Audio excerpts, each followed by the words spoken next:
Yes, indeed. It is the Jim and Terry Show coming to you, solo podcast for the second time.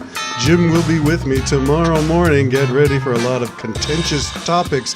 Perhaps we'll even dive into the question of treason. Treason in Canada, Alberta separatism as treason. Well, yeah, there's lots going on. The Epstein files, so much more. The link of Putin into the Epstein files. Oh my goodness, there is so much going on.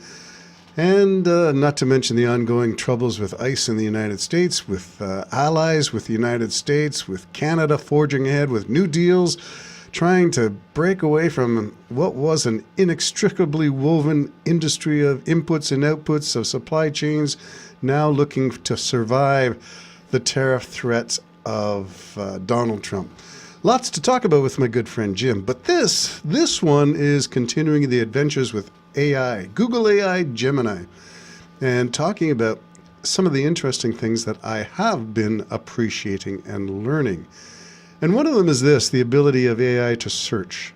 And that to me is invaluable as someone looking for inputs, looking for a source of data, looking for confirmation of, I thought this was written about at this newspaper at such and such a time. Don't know the author. Can you find it? They can find it. Any public record, they can search, available online. Google AI does the search for me. So that is interesting to me because, as we get older, our memories do fade and we do not have the solid connections that we might have once said with certainty, that we know the author, the date of publication, all of that stuff. It's not as certain anymore. And Google AI can help nail down sources of information and do some research. If you're into genealogies, for instance, I've asked Google to track down a grandfather and a business.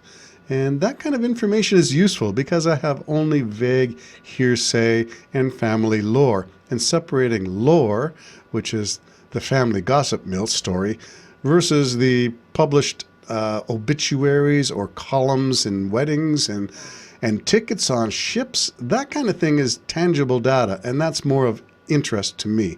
Nailing it down from the hearsay realm. Google is very good at that kind of stuff, and that's very valuable as you tend to obscure things through the fog of time, and that is the vulnerable stage that my good friend Jim and I are at. So it's good for us to do our podcast, to refresh our memories, to preserve things, our thoughts. Maybe it's a legacy media project. The Jim and Terry Show, legacy media? Who would have thought that would be such a thing? But maybe that's us. Two guys in a studio with a microphone talking about life and what we think of life through the lens of lived experience post-World War II. That's sort of the Jim and Terry Show. Age and stage kind of stuff. Two old guys with an expanding waistline and expanding knowledge base. Well, I hope we're lifelong learners. That's my educational bafflegab speak. Lifelong learning, always looking for something new and exciting to engage, keeps the mind sharp, keeps us engaged in life in the now, not in the past, rooted in memories, but using the now to project to the future and hope for better times ahead based on what we know and can extrapolate.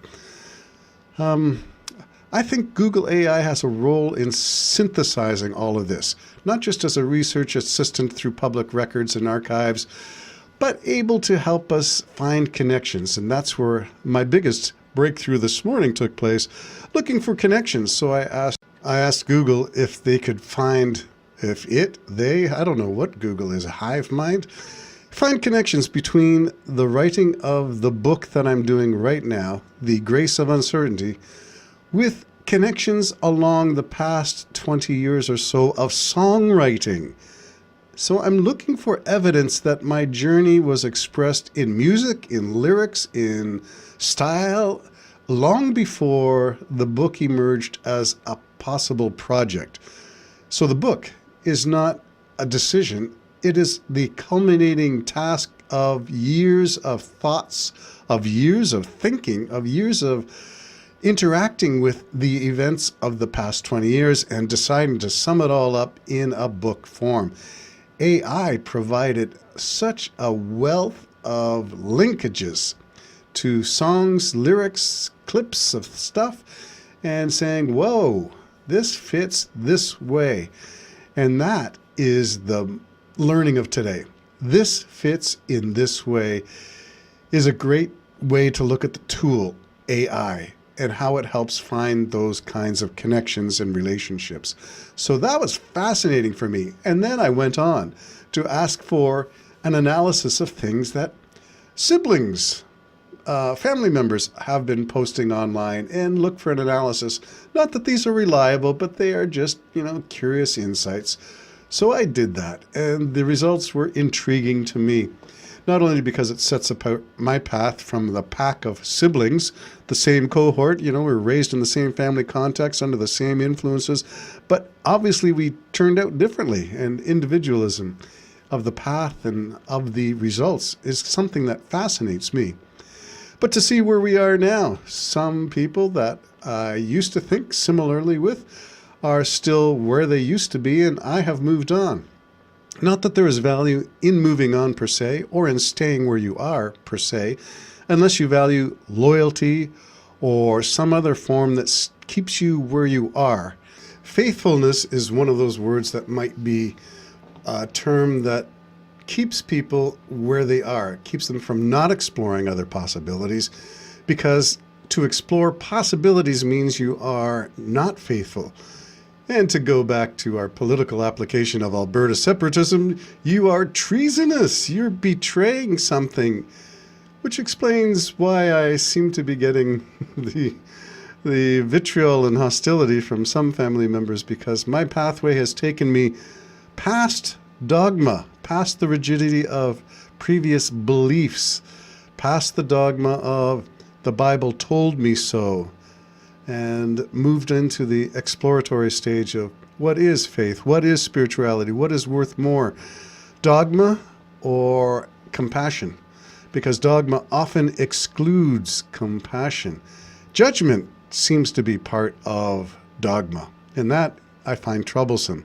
It's the finger wagging, the tongue wagging, the blame, the shame, the guilt, the aspersions of betrayal. All of that is troublesome to me, because I don't find evidence of that. If you just strip out all the stuff that you know and believe about Jesus, just Jesus only, forget all the dogma that comes along and the accumulated baggage of 2,000 years of patriarchy, of misogyny, of repression, oppression, of violence, perpetration of violence, the Inquisitions, all the Crusades, the mass mayhem of rights, keeping people stuck.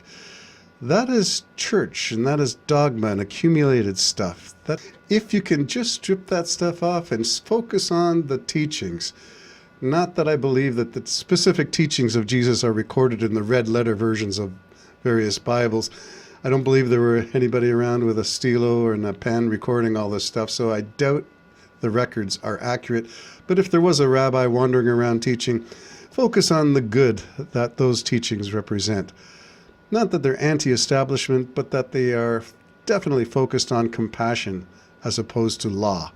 And there's the big difference. And I think many Christians today are still stuck with law and judgment and fear. And those things definitely do keep you stuck.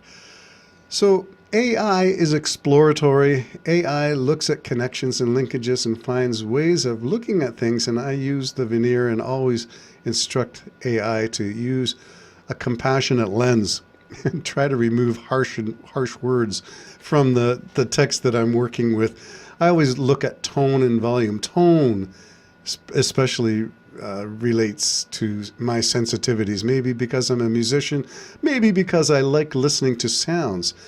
And listening to people. That's my learning, I think, in the course of a lifetime. I like the opening words of, not the opening words, but Sharon Creech's book, Walk Two Moons, talking about walking empathetically in someone else's shoes. And for me, that's the most important part, listening. The opening chapter of my book is all about learning to listen.